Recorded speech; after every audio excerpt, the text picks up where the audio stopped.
श्रीमद् भगवत गीता जीवन का सार है, जिसे पढ़कर अपने जीवन में उतारकर हमें कलयुग में सही राह मिलती है।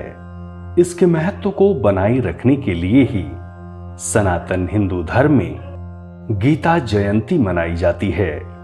गीता जयंती सनातन हिंदू धर्म के सबसे बड़े ग्रंथ के जन्म दिवस को हम गीता जयंती कहते हैं।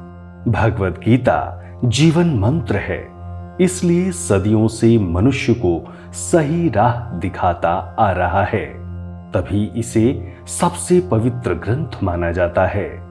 भगवत गीता स्वयं योगेश्वर भगवान श्री कृष्ण ने अर्जुन को सुनाई थी। जब कुरुक्षेत्र के युद्ध भूमि में अर्जुन अपने सगे संबंधियों को दुश्मन के रूप में सामने देख विचलित हो जाते हैं और शस्त्र उठाने से इनकार कर देते हैं, तब स्वयं वासुदेव भगवान श्री कृष्ण ने अर्जुन को मनुष्य धर्म एवं कर्म का उपदेश दिया। गीता जयंती कब मनाई जाती है? मार्गशीर्ष शुक्ल पक्ष की एकादशी का दिन भगवत गीता जयंती के रूप में प्रतिवर्ष मनाया जाता है। भगवत गीता का जन्म भगवान श्री कृष्ण के मुख से कुरुक्षेत्र के मैदान में हुआ था। इस वर्ष 2020 में ये 25 दिसंबर को मनाई जाएगी। गीता की उत्पत्ति का विस्तार क्या है? कुरुक्षेत्र का मैदान गीता की उत्पत्ति का स्थान है।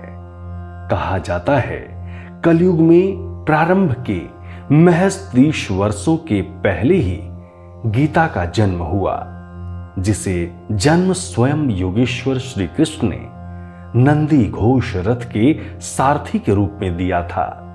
गीता का जन्म आज से लगभग 5140 वर्ष पूर्व हुआ था। श्रीमद् भगवत गीता जयंती गीता संपूर्ण मानवता का मार्गदर्शन करती है।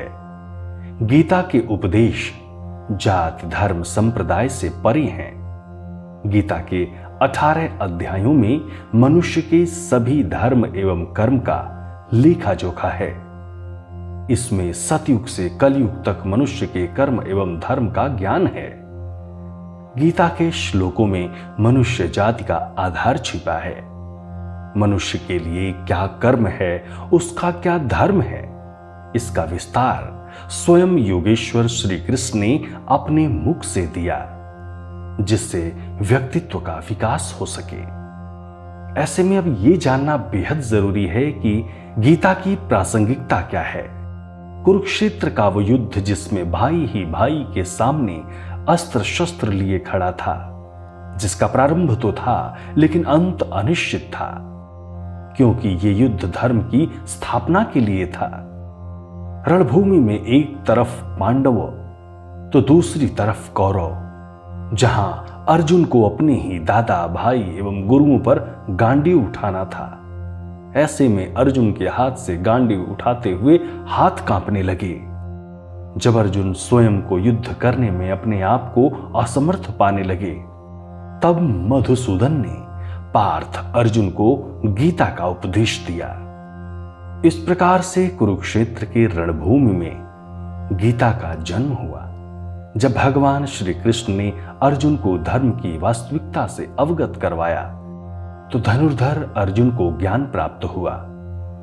एक मनुष्य रूप में अर्जुन के मन में उठने वाले सभी प्रश्नों का उत्तर श्री कृष्ण ने स्वयं उसे ही दिया।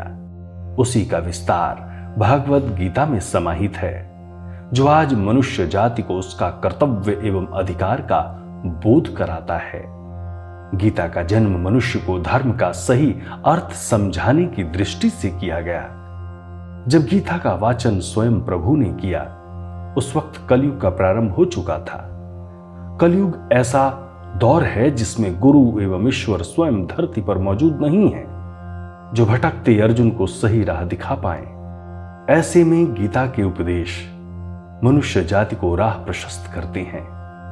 यकीनन सनातन हिंदू धर्म ही एक ऐसा धर्म है जिसमें किसी ग्रंथ की जयंती मनाई जाती है। इसका उद्देश्य मनुष्य में गीता के महत्व को जगाए रखना है। इस कलिकाल में गीता ही एक ऐसा सद्ग्रंथ है जो हमें जीवन पथ पर आगे बढ़ने के लिए सही मार्ग प्रशस्त करता है। श्रीमद् गीता जयंती कैसे मना सकते हैं? गीता जयंती के दिन श्रीमद् भगवद गीता का पाठ करें, भगवान श्री कृष्ण एवं गीता की पूजा करें और भजन एवं आरती गाएं। महाविद्वान तो इस दिन गीता का सार कहते हैं, जिससे मनुष्य जाति को ज्ञान प्राप्त हो सके। इस दिन उपवास भी रख सकते हैं और गीता श्रवण करें। गीता जयंती मोक्षदा एकादशी के दिन ही आती है। इस दिन जगत के पालनहार श्री हरि भगवान विष्णु की पूजा भी की जाती है। ओम नमो भगवते वासुदेवाय। सब्सक्राइब करें टोटल भक्ति को। अब हमारे वीडियोस को सबसे पहले देखने के लिए बेल आइकन को दबाना ना भूलें।